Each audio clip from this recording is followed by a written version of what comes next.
বঙ্গভবনে দিল্লি পুলিশের চিঠি ঘিরে বিতর্ক। বাংলা ভাষাকে বাংলাদেশি ভাষা বলে উল্লেখ, নোটিশ পোস্ট করে দাবি তৃণমূলের। ক্ষমা চাইতে হবে দাবি তৃণমূল কংগ্রেসের। সংসদে ভাষা বিতর্কে আলোচনার চেয়ে নোটিশও দিয়েছে তৃণমূল। বাংলা ভাষাকে বাংলাদেশি ভাষা বলে উল্লেখ দিল্লি পুলিশের। দিল্লিতে বঙ্গভবনে নোটিশ দেয় দিল্লি পুলিশ, আর এই নোটিশ নিয়েই এবার রীতিমতো আক্রমণের সুর তীব্র করছে তৃণমূল কংগ্রেস। নয়াদিল্লি থেকে আমাদের প্রতিনিধি রাজীব চক্রবর্তী রয়েছেন। রাজীব, বাংলা ভাষাকে বাংলাদেশি ভাষা বলে উল্লেখ যেভাবে করা হয়েছে দিল্লি পুলিশের তরফে, তা নিয়ে এবার সুর চড়াচ্ছে তৃণমূল, কি পরিকল্পনা? একেবারেই দেখো শুভদীপ, যে তৃণমূল কংগ্রেসের যে অভিযোগ ছিল, অর্থাৎ বাঙালিদের বিদ্বেষ করা হচ্ছে, আমরা যেটা অভিযোগ তৃণমূল কংগ্রেস বারংবার করে আসছে যে বাংলা সম্পর্কে, বাঙালি সম্পর্কে বিজেপি বা কেন্দ্রীয় সরকারের বা কেন্দ্র শাসিত যে সমস্ত সংগঠন রয়েছে তাদের মনোভাব বিদ্বেষমূলক, সেই জায়গায় একটি নতুন অস্ত্র বলা যেতে পারে দিল্লি পুলিশ তুলে দিয়েছে তৃণমূল কংগ্রেসের হাতে। কি সেই অস্ত্র? কয়েকজন বাংলাদেশিকে তারা আটক করেছেন, তাদের কাছ থেকে কিছু দস্তাবেজ উদ্ধার করা গিয়েছে। সেই দস্তাবেজগুলি বাংলা ভাষায়, যেহেতু বাংলাদেশের দস্তাবেজ সেহেতু বাংলা ভাষায় লেখা। আর এক্ষেত্রে দিল্লির Lodhi Colony police station, Lodhi Colony থানার যিনি অফিসার ইনচার্জ, তিনি একটি চিঠি পাঠিয়েছেন দিল্লির বঙ্গভবন, চাণক্যপুরীর বঙ্গভবনের অফিসার ইনচার্জকে। সেখানে তিনি উল্লেখ করছেন যে একজন দোভাষী দেওয়া হোক, বা এই যে নথিগুলো রয়েছে তাতে যে ভাষায় লেখা রয়েছে সেই ভাষাটি হিন্দি বা এবং ইংরেজিতে পরিষ্কার করে দেওয়া হোক। তার কারণ লেখা রয়েছে বাংলাদেশি ভাষায়। এই যে কোট আনকোট বাংলাদেশি ভাষা, এখানেই তৃণমূল কংগ্রেস কিন্তু একেবারে তাদের অস্ত্র হাতে পেয়ে গিয়েছে।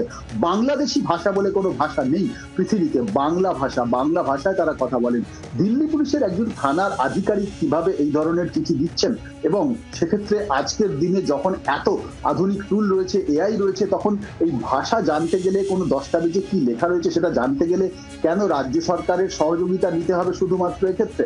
যদি কোথাও বাংলাদেশি আটক হয়, সেক্ষেত্রে বাংলাদেশিরা পশ্চিমবঙ্গের কোনো একটি জায়গার ঠিকানা বললে সেই থানার সঙ্গে থানার দিল্লি পুলিশ বা অন্যান্য পুলিশ তারা যোগাযোগ করছে এবং সেক্ষেত্রে যে নথি যাচাই হচ্ছে, এটাই প্রসিডিওর চলছে।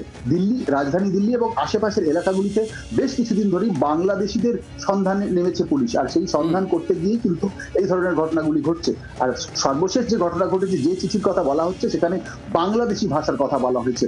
তৃণমূল কংগ্রেস তারা সংসদে রীতিমতো নোটিশ দিয়েছেন, স্থগন প্রস্তাব দিয়েছেন, লোকসভা এবং রাজ্যসভায় কয়েকজন তারা আলোচনা চাইছেন পুরো বিষয়টি নিয়ে। পাশাপাশি তারা ক্ষমা চাইতে বলেছেন, এবং দিল্লি পুলিশ, মনে রাখতে হবে, কেন্দ্রীয় স্বরাষ্ট্রমন্ত্রী অমিত শাহের নিয়ন্ত্রণাধীন, অর্থাৎ একেবারে সরাসরি কেন্দ্রীয় সরকারের নিয়ন্ত্রণে দিল্লি পুলিশ। তারা এই ভুল করেছেন, সংশ্লিষ্ট আধিকারিককে কে এই লিখলেন, ইচ্ছাকৃতভাবে লিখেছেন বলেই তৃণমূল কংগ্রেস অভিযোগ করছে। যদিও দিল্লি পুলিশের তরফ থেকে এই বিষয়ে এখনো পর্যন্ত কোনো জবাব মেলেনি, কিন্তু পুরো বিষয়টি যে রাজনৈতিক হাওয়া গরম হচ্ছে তা নিয়ে কিন্তু একেবারেই কোনো সংশয় নেই। সংসদে এর আজ কতটা পরে সেদিকেও আমাদের নজর থাকবে। রাজীব, ধন্যবাদ তোমাকে। আর এ নিয়ে তৃণমূল সাংসদ সায়নী ঘোষ কি বলছেন আপনাদের শোনাবো, এবং পাল্টা শ্রমিক ভট্টাচার্যের তরফেও কি বলা হচ্ছে শোনাবো। বাঙালি, বাংলা এবং বাংলা ভাষার ওপর কোনো রকমের অন্যায় যতদিন মমতা বন্দ্যোপাধ্যায় বেঁচে আছে ততদিন আমরা মেনে নেব না। এবং আমরা দেখতে পাচ্ছি যে এতদিন আমরা যেটা জানতাম যে বিজেপি একটি দল হিসেবে বাঙালি এবং বাঙালি জাতিকে অপছন্দ করে, তারা ঘৃণা করে এবং বাংলাকে বিশেষভাবে করে, কারণ বাংলা ভোটের বাক্সে তাদেরকে হারিয়ে দেয়। এই শত্রুতাটা আজকে SIR এর মাধ্যমে হোক, বা এরা যেটা ব্যাকডোর দিয়ে NRC করার চেষ্টা করছে তার মাধ্যমে হোক, সেটা প্রকাশ পাচ্ছে। বাংলা জবাব দেবে 2026-এ। মুখ্যমন্ত্রী গল্প করে এই ধরনের আন্দোলন করে পশ্চিমবঙ্গের যে সমস্ত পরিযায়ী শ্রমিকরা বাইরে আছেন তাদের সর্বনাশ করছেন। ছোট ছোট ছেলেমেয়েরা ছোট ছোট চাকরি করেন বিভিন্ন প্রদেশে, তাদের ভবিষ্যৎকে অনিশ্চিত করছেন। বাঙালির শেষ সর্বনাশটা, শেষ পেরেকটা পুঁতে দিয়ে যাচ্ছেন মুখ্যমন্ত্রী। বাংলার আওয়াজ, বাঙালির আবেগ, জি 24 ঘন্টা।